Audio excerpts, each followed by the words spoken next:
번째, 든든함 그렇게 정합니다. 이 앞전 말씀이 뭐였나요? 거룩한 부흥 첫 번째, 평안함 이렇게 정했습니다. 오늘은 든든함입니다. 이 세상에 살고 있는 사람을 크게 네 부류로 나눌 수 있답니다. 첫째 부류의 사람은 뭐냐면요, 자기 자신만을 위해서 사는 사람이 있습니다. 이 시간에 한번 잘 분석하고 한번 잘 살펴볼 수 있기를 바랍니다. 나는 과연 이 네 번째 사람 가운데 어느 부류의 사람인가를 잘 보라고요. 이 교회 안에도 그렇게 있고요. 가정 안에, 사회 안에, 일터 안에 그런 사람들이 있습니다. 자기 자신만을 위해서 살아가는 사람들이 있습니다. 그러니까 이건 이기적이라고 얘기할 수 있겠지요. 두 번째 종류의 사람이 있습니다. 다른 사람을 기쁘게 하기 위해서 살아가는 사람들이 있습니다. 부모님들이 그렇고요. 그리고 사랑하는 남편이, 아내가, 또 친척들이, 친구들이 그럴 때가 있습니다. 다른 사람을 위해서 살아간다라는 겁니다. 그러니까 그건 뭐냐면 다른 것 아니라 희생하고 헌신하는 사람들입니다. 그런데 흔히 우리가 들을 때가 있습니다. 내가 너를 위해서 피해준 것이 얼만데 시간을 들이고 물질을 들이고 정성을 들였는데 이런 얘기가 나올 가능성이 있습니다. 다른 사람을 위해서 살아가면요. 세 번째 종류의 사람이 있습니다. 세 번째 종류의 사람은 뭐냐면 믿음 있는 사람들에게 해당되는 것인데요. 사단을 기쁘게 하는 사람들이 있어요. 한마디로 얘기하면 마귀가 좋아하는 것을 쫓아서 사단이 좋아하는 걸 따라서 살아가는 사람들이 있다라는 겁니다. 그것은요, 지금도 어렵고요, 나중도 어려운데요. 가정적으로 얘기할 때는 가정이 엉망이 되어갈 가능성이 있고요. 회사로 얘기하면 회사가 되는 것이 도무지 없습니다. 교회는 어쩔까요? 만약에 사단의 뜻을 따라서 결정 내려버리면 교회도 그리 오래 가지를 못합니다. 네 번째 종류의 사람이 있습니다. 네 번째 종류의 사람은 뭐냐면요, 하나님을 기쁘시게 해드리는 사람이 있습니다. 이게 잘 정리해 놔야 돼요. 나를 위해서 사는 사람, 다른 사람을 위해서 사는 사람, 그리고 사단을 위해서 사는 사람. 네 번째는 하나님을 기쁘시게 하는 사람. 대표적인 사람 하면요, 신약 성경에 사도 바울을 얘기한답니다. 그분은 그렇게 얘기합니다. 먹든지 마시든지 무엇을 하든지 다 하나님의 영광을 위하여 하라, 이렇게 말씀했습니다. 그러니까 조금 다르지요. 먹는 것도 하나님께 영광, 마시는 것도 하나님께 영광. 다시 말씀을 드리면 먹는 것도 감사하고 마시는 것도 감사하고 함께 있음도 감사하고 오늘 또 만나게 해주심도 감사하자라는 겁니다. 아멘. 그 축복이 우리 가운데 있기를 원합니다. 어느 분이 통계를 내놨습니다. 회사가 왜 안 될까? 망하는 회사의 특징을 보니까 몇 가지를 쭉 설명을 해놨어요. 그 가운데 세 가지가 있었는데 하나는 보니까요, 화장실이죠. 화장실을 가보니까 지저분하더래요. 통계예요. 그리고 또 보니까요, 직원들이 친절하지를 못하더래요. 또 있었습니다. 늘 회의만 합니다. 그리고 상하 유계 질서가 없습니다. 이 회사를 보니까 회사가 도무지 돌아가지를 않습니다. 화장실은 화장실대로 지저분해져 있고 또 그들 자신들이 보니까 불친절하기도 하고 위계질서도 없고 회의한다고 늘 모여서 이렇게 저렇게 얘기를 하는데 진전이 되어져 가지 않습니다. 여러분, 교회는 어떨까요? 교회도 별반 다를 바가 없습니다. 가정은 어떨까요? 가정도 별반 다를 바가 없습니다. 그러니까 철저하게 되는 회사를 가보고 되는 가정을 가보고 되는 교회를 보니까요, 다른 것 아니라 분위기를 보니까 금방 알 수 있겠더라고요. 분위기. 교회를 따지면 무슨 분위기가 있어야 될까요? 영적 분위기가 따뜻함이 넘쳐나야 될 줄로 믿습니다. 영적 분위기가 생명력이 넘쳐나야 될 줄로 믿습니다. 그런데 중요한 건 뭐냐면요, 우리는 함께한 10년 또 함께할 10년을 통해서 봤죠. 멤버들이 좋아야 될 것 같아요. 교회인들이 좋아야 될 것 같아요. 함께 모였던 교회인들 자체가 냉랭한 사람들이 아니라 따뜻한 사람 되고요. 또 서로 돕고 나누려는 그 마음이 있는 교회. 그 교회는 되어져 가더라는 겁니다. 그 분위기를 날마다 연출하는 분위기 메이커가 저와 여러분이 되어야 될 줄로 믿습니다. 그러면 어떻게 하는 것이 하나님의 교회를 든든하게 만들어 갈까요? 라는 거예요. 그걸 알아야 되겠잖아요. 든든함이 거룩한 부흥이라고 하면, 평안함이 거룩한 부흥이라고 하면 든든함이 대체 어떤 것이기에 어떻게 해야 이 교회가 든든한 교회가 될 수 있겠냐라는 겁니다. 그러니까 여러분은 교회만 생각하지 말고 가정을 생각하기도 하고요. 사업장을 생각하면서 우리의 사업장이 어떻게 하면 든든해져 가고, 우리의 가정이 어떻게 하면 든든해져 가고, 또 우리의 교회가 어떻게 하면 든든하게 되어져 갈 것인가를 나름대로 서론에서 결론 말씀을 드립니다. 세 가지로 정리를 먼저 딱 해놨으면 좋겠어요. 하나는 위에입니다. 위에. 두 번째는 내적인 것, 세 번째는 외적인 것이에요. 교회를 예를 들고 있습니다. 교회를 놓고 볼 때 위로는 뭐 해야 될까요? 위로는 하나님을 생각하면서 하나님을 잘 경외하는 신앙을 꼭 갖기를 원합니다. 여기서 기억해야 돼요. 우리가 잘 알지 못하는 단어가 나오죠. 경외한다. 이거니 또 나중에 말미에 또 말씀을 또 보겠습니다. 이미 알고 있는 사람도 있습니다. 그러나 그것도 잘 모르는 사람이 있습니다. 경외한다는 것이 대체 뭔가? 두 가지 뜻이 있어요. 하나는 뭐냐면 하나님에 대해서 거룩한 두려움을 가지고 살아가는 자세를 얘기합니다. 무슨 얘기냐면 하나님을 너무 경홀히 여기지 않는 겁니다. 하나님을 너무 쉽게 생각하지 않는 겁니다. 하나님은 우리에게 사랑도 주시기도 하고 때로는 채찍도 주시기도 하면서 나를 선한 길로, 믿음의 길로, 은혜의 길로 날마다 인도한다는 사실을 믿고 살아가는 게 뭐냐면요, 이것이 경외심이에요. 또 한 가지가 있어요. 경외라는 뜻 자체는 뭐냐면요, 코람데오라는 말씀 기억난가요? 하나님 앞에서 살아가는 겁니다. 찬송을 해도 마찬가지고, 기도를 해도 마찬가지고, 예배를 해도, 말씀을 들어도, 또 세상에 나가서 일을 할 때도 마찬가지고, 친구를 만날 때도, 사업을 할 때도 마찬가지고, 항상 하나님 앞에서 내가 한다는 신앙의 자세를 갖는 게 뭐냐면요, 경외심이랍니다. 코람데오의 신앙이 굉장히 중요합니다. 하나님 앞에서 내 모습이 어떤가 늘 점검해 보는 겁니다. 위로는 하나님을 경외하는 마음.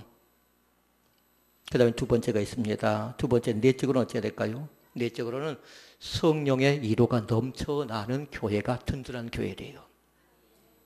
성령의 위로하심. 사람의 위로함도요, 따뜻함을 느낄 때가 있습니다. 무엇인가 복잡합니다. 남편과 아내의 관계가 복잡합니다. 그리고 육체적인 질병이 있습니다. 그리고 혼자 심란하고 있는데 몸이 더 안 좋아 보인다든가, 당신 남편과 아내가 서먹해서 이 자리 당신들 때문에 불편하다든가, 이런 얘기 보면 곤란스럽겠잖아요. 몸이 좀 안 좋았을지라도 어떻게 합니까? 차근차근 몸이 좋아질 것입니다 얘기해야 되는데, 어떻게 된 건지 몸이 더 안 좋아 보인다라고 얘기하면 더 충격적인 겁니다. 사랑하는 성도 여러분, 사람의 위로도 중요한 것처럼 성령 하나님께서 우리를 위로할 때에 성령이 더욱더 충만하게 나타날 줄로 믿습니다. 성령의 위로하심을 다른 말로 얘기하면 뭘까요? 성령 충만이라고 얘기할 수 있답니다. 여러분, 다른 것을 채워가지 않기를 원합니다. 우리의 머리를, 우리의 가슴을, 우리의 손을, 우리의 발을 다른 것으로 채워가지 말고요, 성령 충만함으로 온전히 채워서 그 성령의 위로하심이 충만하게 넘쳐날 때에 서로 사랑하고 서로 격려하고 서로 위로할 수 있답니다. 그러니까 위로는 하나님께 영광, 내적으로는 성령의 위로하심. 세 번째 사실이 있어요. 외적인 겁니다. 외적인 것. 물은 고이면 썩습니다. 교회는 성장하자면 어떤 게 있는 줄 아면, 성장하자면 침체기를 겪어서 영적 회복이 영적 침체 가운데 빠져서요, 교회는 엉망이 되어갈 가능성이 있습니다. 그러니까 세 번째는 뭐냐면 다른 것 아니라 열심히 전도하는 교회가 든든한 교회가 되어져 갈 수 있답니다. 그러니까 정리를 잘 하시라고요. 이 세 가지 말씀을. 이런 병원이 있습니다. 병원의 가치는 뭔가요? 병원은 다른 것 아니라 사람을 돌보고 치료하고 사람의 몸 구석구석을 만져서 어디가 이상이 있는가 살펴나가는 것이 병원이지요. 아무리 간호사가 예쁘다 할지라도, 아무리 병원의 시설이 좋다 할지라도, 아무리 병원 음식이 맛있게 나온다 할지라도 내 입맛이 당기지 않고 그에 대한 치료를 받지 못한다면 우리가 또다시 그 병원을 가겠습니까? 마찬가지입니다. 교회도 마찬가지로요, 영혼을 구원하는 장소가 되어야 될 줄로 믿습니다. 이곳에 우리만 잠깐 왔다가 잠깐 가버리는 그런 교회가 아니라 하나님을 알지 못한 사람이 복음을 전해서요, 한 생명 한 생명이 이곳을 통해서 자기 육신의 질병에 치유받는 거룩한 부흥의 역사가 나타나는 귀한 교회가 될 수 있기를 주의 이름으로 축원을 드립니다. 다시 말씀의 제목을 묻습니다. 거룩한 부흥. 두 번째, 가로 열고 든든함입니다. 첫 번째는 뭐였나요? 거룩한 부흥. 첫 번째, 평안함이었습니다. 그러니까 지난주 말씀이 이해가 되어져야 오늘 말씀이 또 이해가 될 수가 있는 거죠. 저 사람을 만나서 좀 든든해 보인다. 그러면 여러분 어쩌든가요? 기도 제목을 같이 나누고 싶지 않던가요? 저 목장을 만났는데 그 목장 자체가 든든해 보인다. 저 목자가 좀 든든해 보인다 하면 어쩝니까? 마음을 열고 같이 얘기 나눌 수 있는 겁니다. 자, 그러면 든든히 서가는 교회는 대체 어떤 교회일까요? 라는 겁니다. 이미 우리는 서두에 세 가지를 머릿속에 염두에 둬야 돼요. 하나는 위로, 그리고 내적인 것, 외적인 걸 머릿속에 딱 염두에 두고요. 그리고 어떻게 하면 든든한 교회가 되어져 갈 것인가를 다시 한번 우리가 생각해 보기를 원합니다. 자, 세 가지 말씀을 나누는데요. 교회가 든든히 서가기 위해서는요, 반드시 해야 될 거 있답니다. 기초가 든든해야 됩니다. 어디서 어떻게 누구를 통해서 신앙생활을 처음 했는가, 그래서 굉장히 중요한 겁니다. 그러니까 교회는 세 가지가 있어야 돼요. 말씀이 있어야 되고, 또 하나 뭐 있어야 될까요? 기도가 있어야 되고, 또 하나는 말씀 묵상이 있어야 된답니다. 물론 여러분 얘기한 찬양도 중요합니다. 그런데 찬양은 기도 속에 담겨져 있는 내용입니다. 그러니까 말씀과 기도와 성경 말씀을 깊이 있게 묵상하는 게 뭐냐면요, 기초예요, 기초. 이게 교회만 오는 건요, 교회만 왔다 갔다 하는 거 보면 신앙이 좋아 보여야 돼요. 그것으로 평가할 수 없답니다. 말씀을 어떻게 받아들이고 있는가, 또 말씀을 어떻게 듣는가. 그리고 곤란한 문제가 닥칠 때에, 어려운 일이 닥칠 때에 어떻게 그 문제를 해결하는가 보면 알아요. 어려운 일 있으면 뭐 해야 되겠습니까? 처음에 뭐 하라고 했어요? 실망하시라고요. 원망하시라고, 처음에는. 어려운 일이 닥칠 때 처음부터 기도가 되어진가요? 결단코 되어지지 않습니다. 어렵고 힘들죠? 그럼 처음에는 원망하고, 처음에는 낙담하고, 처음에는 좌절할 수 있어요. 그러나 그 단계 오랫동안 머물러 있으면 안 된다고 했어요. 빨리 그 자리를 빠져나와서 두 번째 뭐 해야 돼요? 그때 기도하는 겁니다. 그때. 그게 믿음 없는 사람은 계속 넋두리 하고 있는 것이고요. 믿어봤자 별 볼 일 없다고 하고요. 기도해봤자 응답이 없다고 하고요. 그러나 믿음이 있는 사람은 처음에는 잠깐 동안 서글픈 생각, 서운한 생각을 가질지라도 반드시 두 번째 단계에 기도의 단계 가운데 들어가고, 대체 이것이 무슨 뜻일까? 왜 우리 가정이 이렇게 어려워져 가는가? 똑같이 땀 흘리고 똑같이 수고하고 똑같이 정성을 다했는데 어떤 가정은 되어져 가고 어떤 가정은 왜 되어져 가지 않는가라는 겁니다. 세 가지 직종을 가지면 망하지 않는답니다. 하나는 뭐냐면요, 옷장사람은 망하지 않는답니다. 이유가 있어요. 왜 그럴까요? 사람은 잘 살아도 옷을 입어야 되고 못 살아도 옷을 입어야 되기 때문에 옷장사람은 망하지 않는답니다. 시장에 가서 물어보십시오. 그럼 뭐라고 합니까? 하나도 남지 않고 그냥 드리는 겁니다. 얘기하는데요. 절대 믿지 마십시오. 남게 되어져 있어요. 그런데 옷장사도 보니까요, 되는 가정이 있고요, 안 되는 가정이 있더라고요.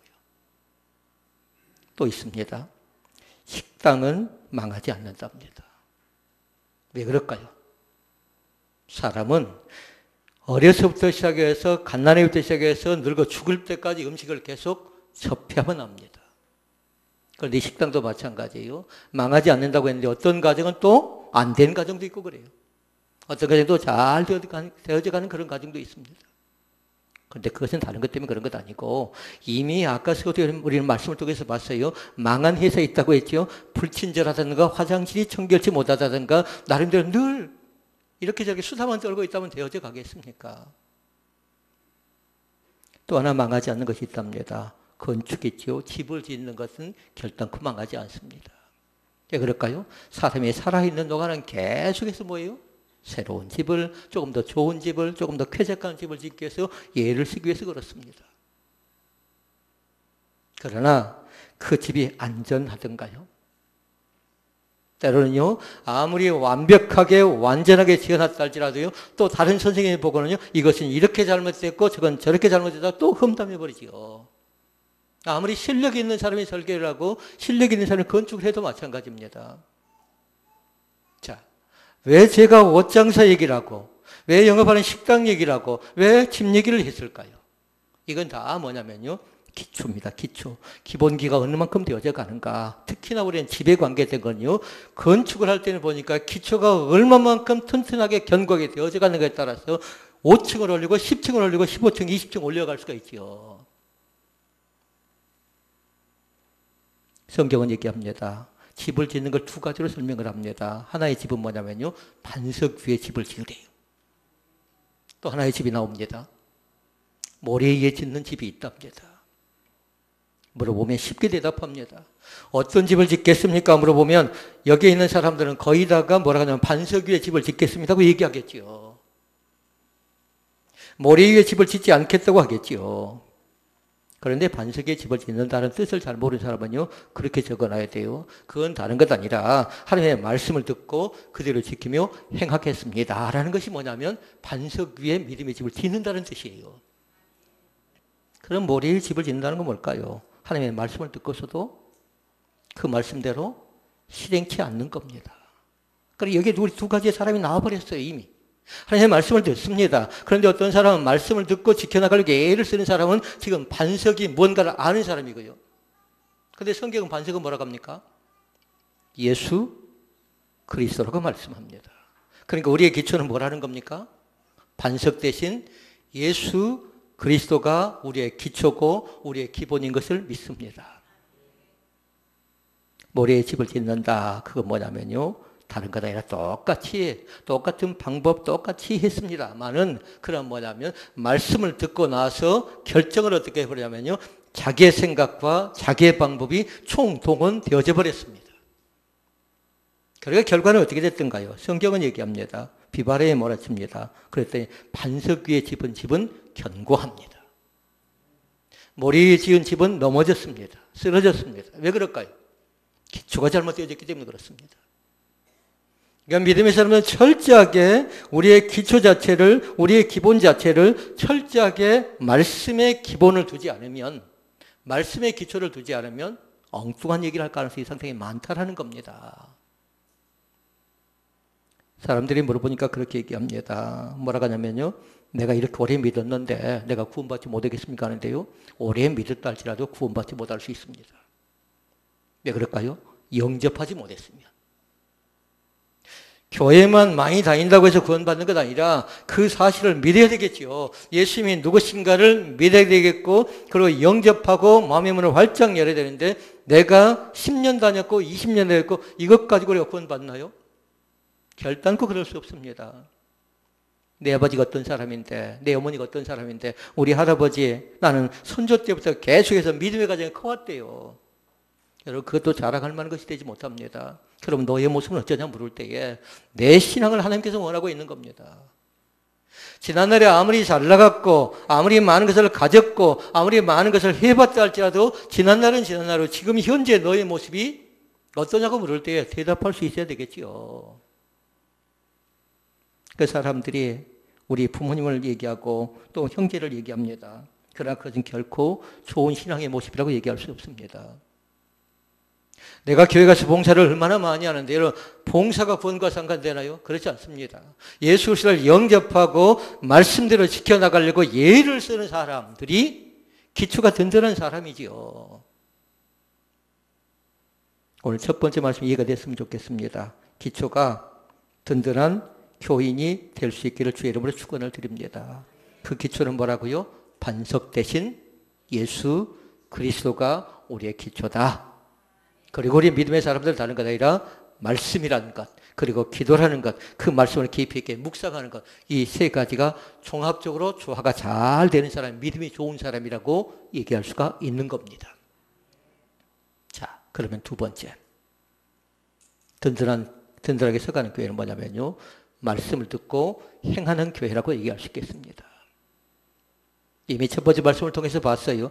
말씀을 듣고 행한다는 건 반석에 세운 교회였고, 그리고 말씀을 듣고 지켜나가지 않는 건 뭐였어요? 모래에 지은 집과 같다고 얘기했습니다.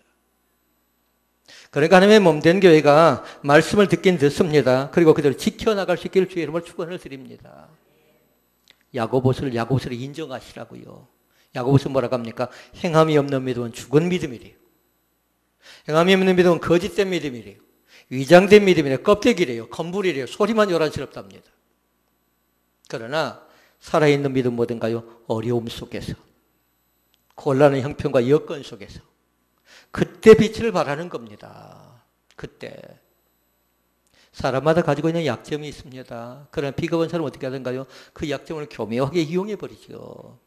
돈이 없으면 돈 있는 사람이 돈 없는 사람을 무시해버리기도 하고요.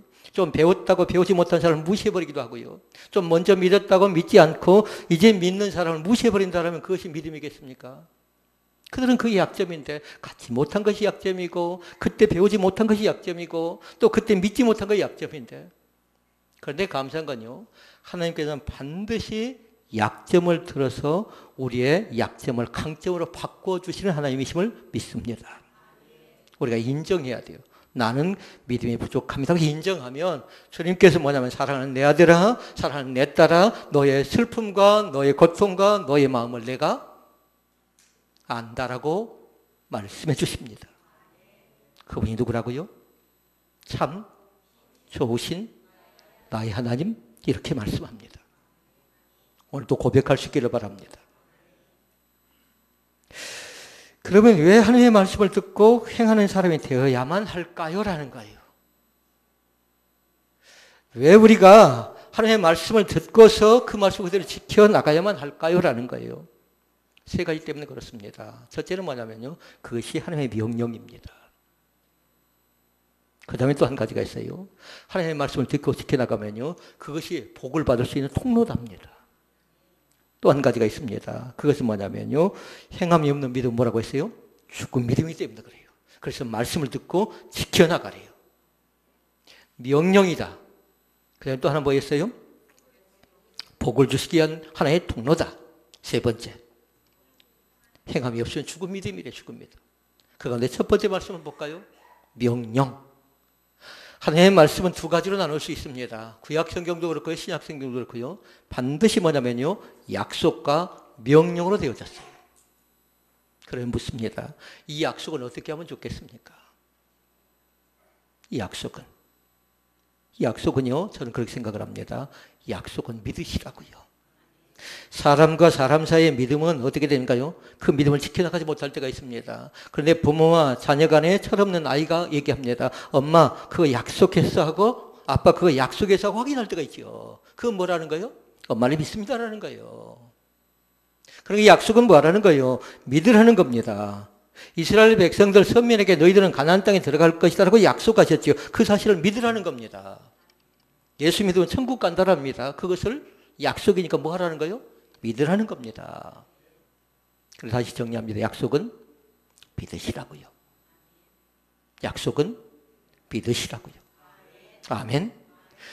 약속에 대해서 변명할 것 없어요. 약속에 대해서 의심할 것 없어요. 약속에 대해서 이러쿵저러쿵 따질 것 없어요. 하나님은 반드시 1.1획도 틀림이 없도록 우리 가운데 약속해 준 내용들이 성경에 보니까 많이 기록되고 있어요. 그러니까 그 사실을 믿을 수 있기를 주 이름으로 축원을 드립니다. 그리고 그 약속은 반드시 성취되어져 갑니다. 자, 그러면 또 한 가지 나와 있는 거 있습니다. 명령입니다. 명령. 명령은 가라. 때로는 뭐라고 합니까? 끊어라. 때로는 멈춰서라 얘기하고요. 여러분, 가라 하면 어떻게 해야 될까요? 가라 하면 가는 겁니다. 끊으라고 하면 끊는 겁니다. 멈춰서라 하면 멈춰서는 것이 뭐든가요? 명령입니다. 그럼 명령은 뭐 하면 좋겠어요? 명령, 순종해야 되는 겁니다. 뭔 생각한가요? 아멘 안 하시네요. 명령은 순종하면 되는 겁니다. 이 시간 분명하게 고백할 수 있기를 바랍니다. 하나님의 말씀이라고 하면요, 너는 너의 본토, 친척, 아버지 집을 떠나 내가 내게 지시할 땅으로 가라고 명령할 때 어떻게 합니까? 그 말씀대로 순종하면 되는 겁니다. 거기에서 뭔가 손익계산하지 말라고요. 얄팍한 꾀를 동원하지 말라고요. 머리가 영양사를 못 듣게 하든가요. 계산하지요. 그렇게 되면 어떻게 된 줄 압니까? 창세기 15장 말씀대로 보니까 아브라함과 롯의 관계가 돼버려요. 롯은 좋은 걸 선택합니다. 이익되는 걸 선택합니다. 그러나 결과는 어떻게 되든가요? 결과는 아브라함이 축복을 받습니다. 그러니까 든든히 서간다 할 때 그 말씀을 듣고 행하라는 건 다른 것 아니다. 하나님의 명령이다. 그리고 또 한 가지는 복을 주시기 위한 것이다. 그리고 행하지 않으면 그 자체가 죽은 믿음이기 때문에 그런다라는 것이요. 자, 그러면 마지막 세 번째. 든든히 서가는 교회가 되기 위해서 우리는 뭘 해야 될까요? 셋째는 뭐냐면요. 주님을 경외해야 됩니다. 주님을 경외해야 됩니다.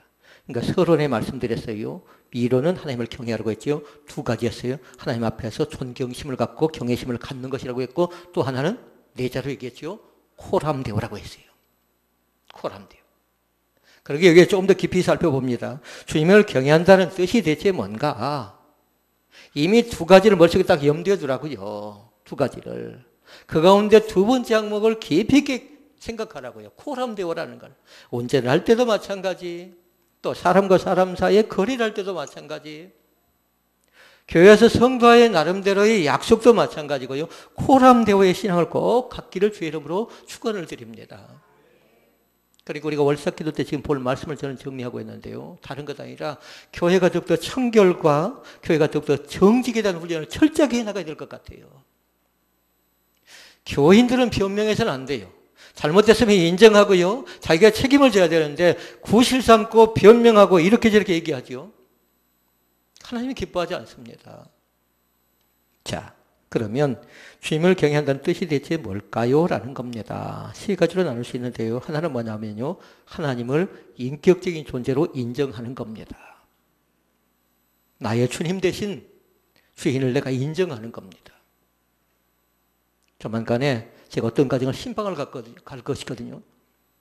그 가정이 개업하면 제가 이 말씀을 나누기로 했어요. 나의 힘이 되신 여호와여 내가 주님을 사랑합니다라고 시편 18편 1절 말씀 얘기해 놨거든요. 저는 그 말씀 붙잡고 말씀을 준비할 거예요. 그런데 그건 다른 것 아니라 주님이 주님 되심을 인정하는 겁니다. 인격적인 존재로요. 주님은 멀리 계신 하나님이 아니라 내가 어려울 때, 내가 계획할 때에 또 내가 곤란한 형편과 여건과 상황 가운데 빠질 때에 그 하나님은 나를 모른 채 하는 분이 아니라 나를 기가 막힐 공동에서 건져주신 하나님, 나를 수렁에서 끌어올려주신 하나님, 벼랑 끝에서도 웃게 하신 하나님이심을 믿습니다. 그러니까 주님을 인정하시라고요. 인격적인 존재로 인정하라고요. 두 번째 말씀이 있습니다. 하나님을 높이는 겁니다. 여러분 예배가 뭔가요? 예배는 경배하는 겁니다. 경배는 뭐냐면 경배의 대상이 있지요. 하나님께 우리의 몸과 마음과 시간을 드리는 것이 뭐냐면 경배지요. 그러니까 주님을 높인다라는 그런 뜻이 있습니다. 그러려면 뭐 해야 돼요? 나는 철저하게 낮아져야 되는 겁니다. 내 모습에 들어가면 그곳에 은혜가 나타날 수가 없는 겁니다. 자기 자랑하고 있는 거죠. 그러니까 교회가 지금 추구하고 있는 건 뭐든가요? 재능 기부예요. 내 것을 드리면서 나를 드러내지 않는 겁니다. 내가 뭐 했는데 그 뭐 세상 사람들 하는 거죠. 내가 10만 원 헌금했는데 내가 10만 원 세상 사람들에게 드렸는데 그것이 아니고 이름도 없이 빛도 없이 하는 것이 뭐냐면 교회죠. 이 교회가 주님만을 높여드릴 수 있기를 바랍니다. 내 것이 드러나고 내 이름이 드러나는 순간 그것은 하나님께 연락지 않습니다. 또 한 가지의 뜻이 있습니다. 그것은 뭐냐면요. 다른 것 아니라 사랑한다라는 뜻이 있습니다. 여러분 조건을 따지지 않기를 원합니다. 뭔가 차별적으로 살아가지 않기를 원합니다. 그러니까 사랑한다는 그 속에는 뭐가 담겨져 있냐면요. 사랑하는 믿음 따라서 마음 따라서 그대로 순종한다라는 뜻이 담겨져 있어요. 그러니까 뭐가 연관이 된가요? 아까 약속은 뭐라고 했어요? 약속은 명령은 약속은 믿고 명령은 순종하라고 했죠. 그러니까 하나님의 말씀으로 생각하고요. 하나님을 절대적으로 철저하게 경외심을 가질 수 있게 있는 그런 귀한 은혜가 나타날 수 있기를 바랍니다. 말씀을 정리합니다. 든든한 교회가 되기 위해서 기초, 우리의 기초가 잘 되어지는 게 점검하고요. 그리고 또 한 가지 말씀을 듣고 내가 행동으로 옮기고 있는가. 그리고 또 한 가지 든든한 교회가 되기 위해서 주님을 얼마만큼 경외하고 있는가 그 사실을 확인하시기를 바랍니다. 거룩한 부흥, 두 번째 든든함입니다. 여러분 가정에 여러분이 있어서 든든합니다. 우리 교회에 여러분이 있어야 든든하고요. 좀 힘이 없다고요? 좀 능력이 없다고요? 교회 아무 쓸모 없다고요? 가치 없다고요? 결단코 그렇지 않습니다. 한 사람 한 사람이 다 소중합니다. 남편은 남편대로, 아내는 아내대로, 자녀는 자녀대로. 사회적 약자는 어쩔까요? 사회적 약자는 약자대로 또 소중합니다. 하나님께서 우리를 믿음의 사람으로, 특별한 소중한 사람으로 불러주셨다는 사실을 생각하면서 감사할 수 있는 귀한 은혜가 우리 가운데 넘쳐나시기를 주의 이름으로 축원을 드립니다. 기도하시겠습니다.